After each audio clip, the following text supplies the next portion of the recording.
Hi everybody, welcome to Sunday's Indycar.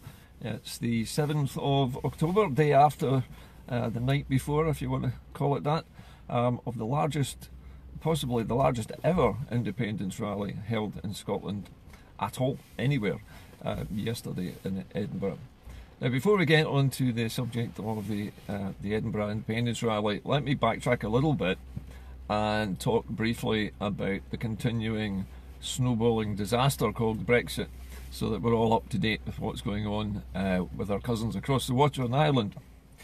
Now the UK and the EU are stumbling towards some kind of awkward fudge compromise that will try to square the circle of producing a two-part Ireland but without a boundary between them, so that everybody can be equally miserable about the end result.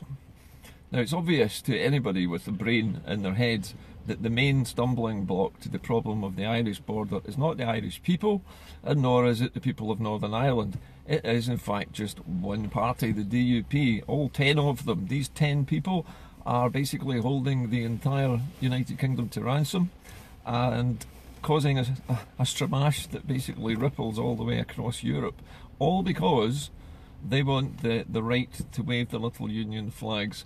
And it is such a pathetic thing that it barely, I'm incredulous at the thought that these 10 people can stop their own country from being successful because of an ideological, what would you call it, a sort of ideological block in their minds that stops them from thinking properly about the realities of life in Northern Ireland for their entire population. I'm not talking about unionists, I'm not talking about Republicans, I'm talking about everybody who lives in the north is stuffed because of one party and its intransigence. The obvious answer to the problems in Ireland, a pretty simple one actually, and I'm surprised nobody has actually ever bothered to mention this. It seems to be not only the elephant in the room, but a taboo elephant in the room that you mustn't talk about. But I'm going to talk about it because I think it's important. And that is, when England Brexits, now remember it is England that wants to Brexit, and most of the English Brexiteers who've been polled have said that if Ireland and Scotland are the only thing standing in the way of a successful English Brexit, they'd be quite happy for Ireland and, for Northern Ireland and Scotland to break away from the Union. Now if you bear that in mind just for a moment and pin that thought to the board just now for a moment and think about what that would actually mean. Scotland becomes independent either before or after Brexit, probably after Brexit, okay? Ireland, let's say Northern Ireland breaks away from the UK, and instead of reunifying, which is the thing that terrifies the DUP so much, that they are so against it that they've actually written their red lines in blood. They are so melodramatic. But anyway, the point is that if Northern Ireland became like a little municipality, a bit like Monaco, but without the billionaires. But if you imagine that, and that Northern Ireland becomes a little miniature state by itself, well, it already has its own government, its Stormont, it already has power sharing legislation. And if that little municipality and Scotland both were to join the Free Trade Association, then not only would they be able to trade with each other, i.e. Scotland and Ireland, Northern Ireland would be able to trade with England without any boundaries at all, because they would still be out of the EU but able to trade. They would still be able to trade across the border without any border, because when you're in the European Free Trade Association, you allow freedom of movement. And you basically have to agree to the other three pillars of the European Union, which is fine. So the simple answer to the whole problem is, if England wants to Brexit, it needs to let Northern Ireland become a little principality or a little municipality of its own. It needs to let Scotland become independent in its own right, and it needs to basically Brexit on its own. Now there is also the question of Wales, and I believe that if English people truly want to be out of the EU completely, then they ought to offer the Welsh people a referendum as well on whether they want to Brexit, because there was a very, very fine line between leave and remain in Wales, as far as I recall. And I think the Welsh people are having second thoughts. So imagine a future where England has Brexited and it's separated the states of the UK into their individual components. Now, this is a change in politics and name only. It does not change the ability to travel between all the countries of the former United Kingdom. It will have open borders between Scotland and England, between Scotland and Ireland, Scotland and Northern Ireland and the rest of everybody. Everybody would have no borders, despite the fact that the Republic of Ireland is in the EU. It would pose no problems at all for trade. Now, the only people who would not be able to trade directly with each other would be England and the Republic of Ireland. But since England's not really interested in trading with the Republic of Ireland anyway, it seems, that wouldn't pose any great problems. But the solution I'm proposing would allow Scotland to continue to trade with England unabated, and vice versa. England would still have the benefit of cross-border trade into Scotland, still be able to export and import to us. We would be able to do the same with Northern Ireland. Northern Ireland would be able to trade with the south of Ireland, and everybody would be happy. And the only people who are preventing this from happening are the Democratic Unionist Party. They are the people who are wrecking the future of the entire United Kingdom on the basis of one ideological bloc. They have, it's hard to try and find an accurate way of describing their attitude, but it's just a hatred of the south of Ireland. It's just based on pure hatred and sectarianism that's ingrained in them. They cannot budge from that ideology.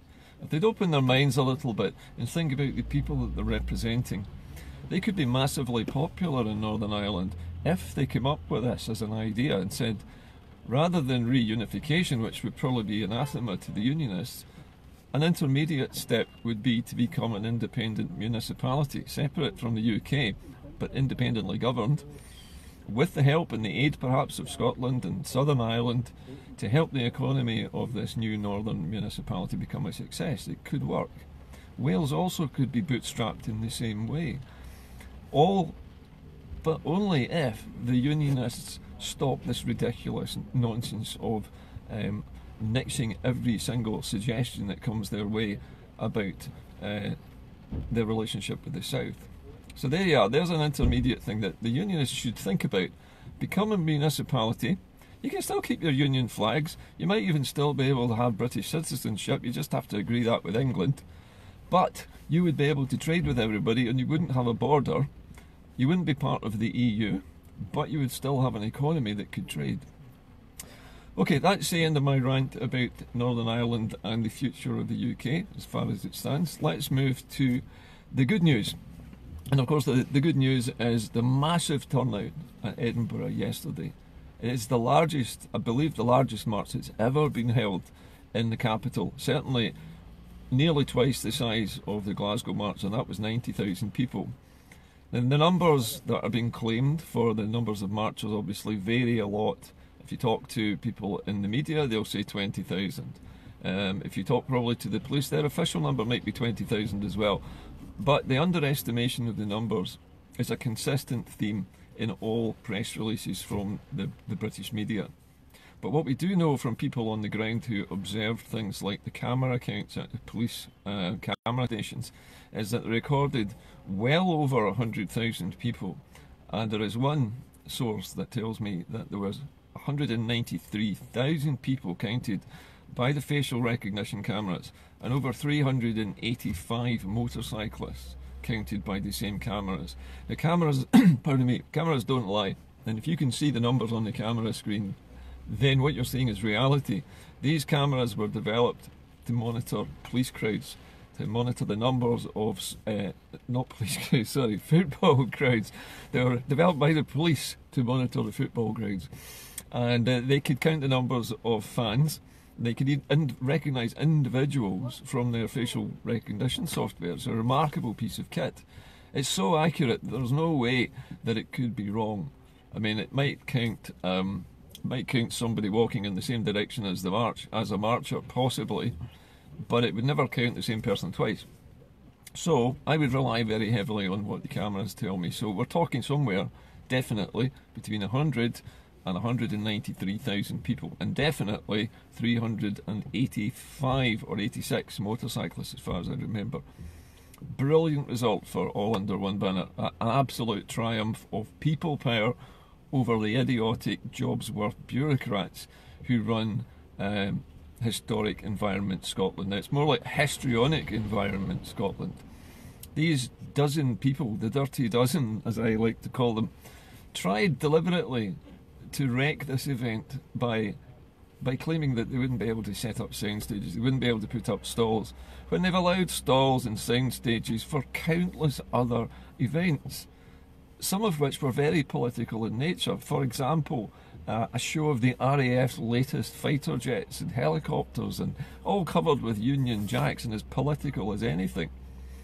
However, the people of Scotland, as usual, got round these things and even managed to play croquet on the lawn outside the Houses of Parliament, but the Houses of Holyrood.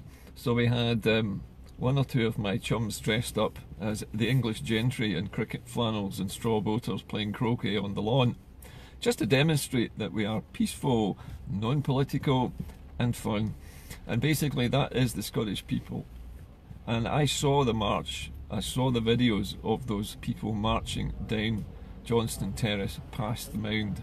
And honestly, I've never seen a river of blue and white as wide or as big or as long as that. Even in the Glasgow events, they weren't as huge as that. People were being wheeled in wheelchairs. I think a large number of Scots people would have been happy to be on a hospital trolley being wheeled down the street if they could have made it to that event. If that doesn't tell the politicians in Holyrood that we need a referendum on independence and we need it now, nothing will. And as somebody said this morning, Nicola Sturgeon must have been smiling when she looked out of the window and saw that. For the first time, the people of Scotland took over their own capital. They didn't let the jobsworths and the civil servants stop them. They didn't let them stop them putting up their stalls. And so we had stalls, we had a sound stage, we had a massive carnival atmosphere. There were people there. I saw a beautiful photograph of a young lady waving a flag, and she had a placard which said, "Today's my 18th birthday, this is my future." And I thought, well, that says it all, really. That says everything. And it's time now that the people of Scotland woke up and see that these are ordinary people. These are not militant marchers. These are not political party members. These are Scotland's ordinary people, the pensioners, the students, the families, the working people of Scotland, who marched in the biggest numbers I've ever seen in any public display of support for anything in Scotland's history. It's huge, and we cannot underestimate it. I watched the BBC's News 24 channel this morning to see how little coverage they would give it, and I wasn't disappointed. It was so underwhelming you wouldn't believe it. There were 11 seconds given over to the fact that something had happened in Scotland yesterday. 11 seconds. And all they showed was the front edge of the march. And then there was a 3-second segment where they mentioned that the SNP conference was about to begin and a little photograph of Nicola Sturgeon. That was it. 11 whole seconds of BBC airtime given over to the fact that an entire nation is about to leave the UK. The BBC really is a ridiculous organisation. The fact that they think that they can suppress this information is absolutely incredible, unbelievable. So, I don't know what else to say, but I could say one thing to all under one banner and everybody who marched yesterday. This is just the start of it. These marches are going to continue, as all under one banner have said from the beginning, until Scotland is free again, until Scotland is normal again, and it's out of the Union. And we are free of the austerity, the lunatic wars, the trident nuclear weapons be carted away. We'll have our country back again. We'll have it back in our own hands again. And people like the Duke of Buccleuch should be worried right now, because the Duke of Buccleuch is a member of the royal family. He's aristocracy, but he owns a very large chunk of our country. And I think when we become independent, the very first thing we should do is tell the Duke of Buccleuch it's time he moved house. and get back that huge piece. I can't remember how many hundreds of thousands of hectares of Scotland he owns, but it would be lovely to get that back and bring back all the tenant farmers that he's chased off his land to plant conifer plantations for wealthy British investors. It would be nice to finally have the country back again. Anyway, the SNP conference is kicking off this weekend as well, and I shall be down there on Tuesday speaking to Dr. Mark McNaught, who is a well-known political scientist and commentator, an American living in Paris, a man who's written his own constitution for the new Republic of Scotland, and I have been working on it with him, with a number of other people from across the independence movement. We know that Commonweal has also got a new a constitution for Scotland as well. So there are various versions of this, and I think at the end of the day, when we do become independent, we can overlay these 2 or 3 even constitutional models on top of one another and create something wonderful as the underpinning of the new state, something which guarantees everybody's rights and responsibilities and guarantees the ownership of Scotland's resources in perpetuity, and never again will we allow ourselves to be ruled by another country which steals our resources, which steals our taxes and allows us pocket money. The end of the pocket money country, that is what we're looking for. Normality. It's not just independence, it's normality that we are fighting for, and that sounds like a strange thing to fight for. But why should we be the only country in the world that's ruled by another country and whose money is taken by another country, and whose oil and gas and other resources are taken by another country? It's wrong. It's been wrong for 300 years, and now it's time it was made right. It's time that Scotland was normal again, and it's time it took its place along with all the other countries as an equal, as a member of the Free Trade Association trading into Europe, as a partner of the Northern Irish municipality if it becomes free from the UK, as a partner of Wales if it decides to leave the UK, and also as a trading partner for England, remember, because after England Brexits, because that's what they want to do, and that's fine for them, but once they've Brexited, we will still be able to trade with our friends and our colleagues and our families in England. Nothing will have changed. Only the politics and the names will have changed. Britain will still exist, but it will be a group of countries that trade and cooperate, but every country has equal status. And that's all that we're asking for. Equality, normality, the right to be a country and not to be a vassal state, not to be a pocket money economy anymore. I shall leave you with those thoughts, but congratulations to everybody who attended yesterday's event in Edinburgh. We've done something wonderful for the country, something that stirred people up. It's got everybody talking. It's got the BBC wetting their pampers at the moment. It's got even the Scotland and Union guys, and the Mankey Union Jackman was stunned into silence yesterday at the sheer scale of the march. He stood there looking like an idiot for a long, long time as nearly 200,000 people filed past him, singing at him. Apparently one member of his group lunged at some of the protesters and the police had to restrain them, but that was the only thing that marred an otherwise perfect day, was the behaviour of one British nationalist. And that, it was the story of the day really. 193,000 to 1.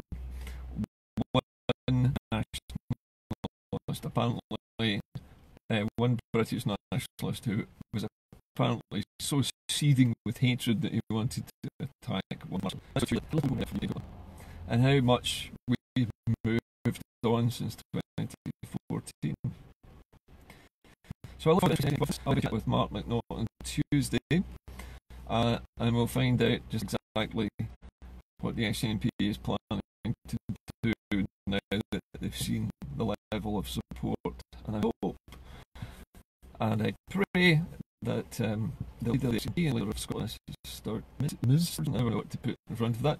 Indycar will come out and tell us what is for the next independence vote, how it will be done, when it will be done, What the question will be would be nice to know. And also what the SNP envisage in the future after independence, how it compares to the way the rest of the movement has been thinking. Because we're all thinking about the European Association now. We're not thinking entirely about staying in the EU, because we know that if the UK leaves Europe or crashes out, has no trade anymore, or even if it is still trading for the European Union, we still need to get on with them. We're going to be starting England, remember, and we'll have to get on with our enemies. They're going to be people that we trade with in the future. So European Free Trade Association, well, let's see what the SNP has to say about that. It'll be interesting to know what they see as the future for Scotland and what we do. Finally, extricate ourselves from this union and become normal. And being normal as soon as possible. I'll see you later. Have a great weekend. Bye for now.